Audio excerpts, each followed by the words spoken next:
আসসালামু আলাইকুম। ঝর্ণাস কুকিং হাউজের আজকের আয়োজনে পাকিস্তানের খুবই জনপ্রিয় মশলা ও ঝামেলাবিহীন অসম্ভব মজার পেশোয়ারি বিফ বা নামকিন গোস্তের রেসিপি আপনাদের সাথে শেয়ার করব। ভাইরাল এই পেশোয়ারি বিফ বা নামকিন গোস্তের জন্য আমরা সবাই পাগল। ভিডিও ভালো লাগলে লাইক, শেয়ার, কমেন্ট ও সাবস্ক্রাইব করে নিয়মিত আমার চ্যানেলের সাথেই থাকবেন এবং ফ্রেন্ডস অ্যান্ড ফ্যামিলিদের সাথে বেশি বেশি করে ভিডিওটি শেয়ার করবেন।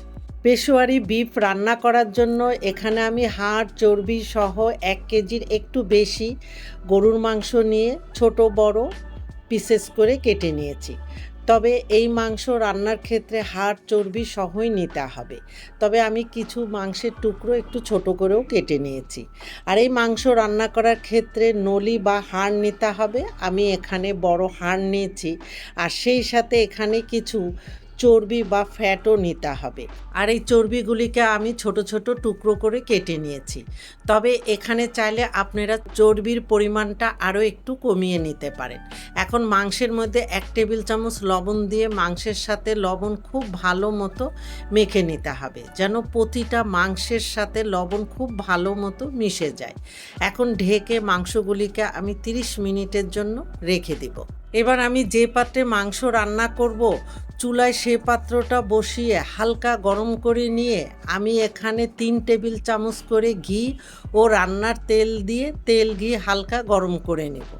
তেল ঘি হালকা গরম হয়ে গেলে আগের থেকে লবণ মাখানো মাংসগুলি দিয়ে চুলার হিট মিডিয়াম হাইতে রেখে অনবরত নেড়েচেড়ে মাংসের কালারটা চেঞ্জ হওয়া পর্যন্ত মাংসগুলি ভেজে নিতে হবে। মাংসের কালারটা যখন চেঞ্জ হয়ে আসবে, এই পর্যায়ে চুলাটা আমি অফ করে দিয়ে মাংসগুলিকে একটু ঠান্ডা করে নিয়ে এবার মাংসের উপরে দিয়ে দিব চর্বির টুকরোগুলি। তার উপরে দিয়ে দিব 5টি আলু। আমি আলুগুলি শুধু ছিলে নিয়েছি। এবার আমি 2টি টমেটো, একটি টমেটোকে 2 ভাগ করে টমেটো দুটো দিয়ে দিচ্ছি। এবার দিয়ে দিব আমি 4-5টি আস্ত পেঁয়াজ, দিয়ে দিচ্ছি আমি 4-5টি আস্ত রসুন। রসুনগুলিকে একটু ভালো মতো ধুয়ে নিতে হবে। এখানে 2-3 ইঞ্চি আদা এরকম পাতলা স্লাইস করে কেটে নিয়ে এখন এখানে আমি স্বাদ মতো কাঁচামরিচ দিয়ে দিচ্ছি। আপনারা চাইলে এখানে নাগা মরিচও ব্যবহার করতে পারেন। আর এই মরিচ দেওয়ার ফলে এখানে কিন্তু কোনো ঝাল হবে না। এই মরিচ দেওয়ার কারণে মাংসে খুব সুন্দর একটা ফ্লেভার অ্যাড হবে। এখন এখানে আমি 1 চা চামচ আস্ত কালো গোলমরিচ দিয়ে দিচ্ছি। এই মাংসের মূল উপাদান বা একমাত্র মশলা বলতে এই কালো গোলমরিচই। এবার উপরে 1 টেবিল চামচ ঘি এবং এই সবজিগুলির জন্য আমি সামান্য পরিমাণে লবণ দিয়ে দিচ্ছি। এবার মাংস সিদ্ধ হওয়ার জন্য এখানে আমি 2 কাপ গরম পানি দিয়ে এখন এই পাত্রের মুখটা সিল করার জন্য আমি এইরকম আটা দিয়ে ডো তৈরি করে নিয়েছি। এখন ডোটা পাত্রের চারিদিকে খুব ভালো মতো সেট করে দিতে হবে। এবার ঢাকনাটা দিয়ে হালকাভাবে চাপ দিয়ে খুব ভালো মতো সেট করতে হবে, যেন ভিতরে বাতাসটা বাহিরে বের না হয় বা বাহির থেকে কোনো বাতাস ভিতরে প্রবেশ করতে না পারে। আর এই ঢাকনার ছিদ্রটা আমি লবঙ্গ দিয়ে আটকিয়ে দিয়েছি। এখন চুলার হিট হাইতে রেখে আমি 5 মিনিটের জন্য জাল করে নেব। 5 মিনিট জাল করার পরে এখন আমি এই পাত্রটা সরাসরি চুলায় বসিয়ে দিব, কারণ আজকে আমি এই পেশোয়ারি বিফ চুলায় দমে বসিয়ে রান্না করে নেব। পেশোয়ারি বিফ রান্না করার সময় কোনো পানি ব্যবহার করা হয় না, কারণ পরিমাণে যদি বেশি রান্না করা হয় সেক্ষেত্রে মাংসের থেকে যে পানিটা বের হয় সেই পানিটা দিয়ে মাংস খুব ভালো মতো সিদ্ধ হয়ে যায়। আমি যেহেতু পরিমাণে কম করছি তাই এখানে আমি পানি ব্যবহার করছি। এবার চুলার হিট সর্বোচ্চ লোতে রেখে আমি 2 থেকে 2.5 ঘন্টার মতো অপেক্ষা করব। আর এর মধ্যেই মাংস কিন্তু খুব ভালো মতো সিদ্ধ হয়ে যাবে।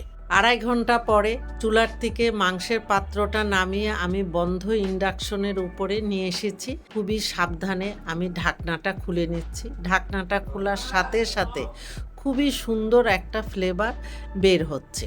আর এই 2.5 ঘন্টার মধ্যে যদি আপনাদের মাংস সিদ্ধ না হয় তাহলে সেই ক্ষেত্রে ঢাকনাটা দিয়ে আবারও কিছুক্ষণ জাল করে নিতে পারেন, তাহলে মাংসটা খুব ভালো মতো সিদ্ধ হয়ে যাবে। এখন মাংস যে কতটা পারফেক্টভাবে সিদ্ধ হয়েছে আমি আপনাদেরকে একটু দেখিয়ে দিচ্ছি। মাংসগুলি খুবই পারফেক্টভাবে সিদ্ধ হয়েছে, একদম তুলার মতো। তবে সিদ্ধ হয়েছে খুব সুন্দর, কিন্তু গলে যায়নি। দেখেন চামচ দিয়ে কাটার সাথে সাথে কেটে যাচ্ছে, মানে এতটাই মোমের মতো নরম হয়েছে।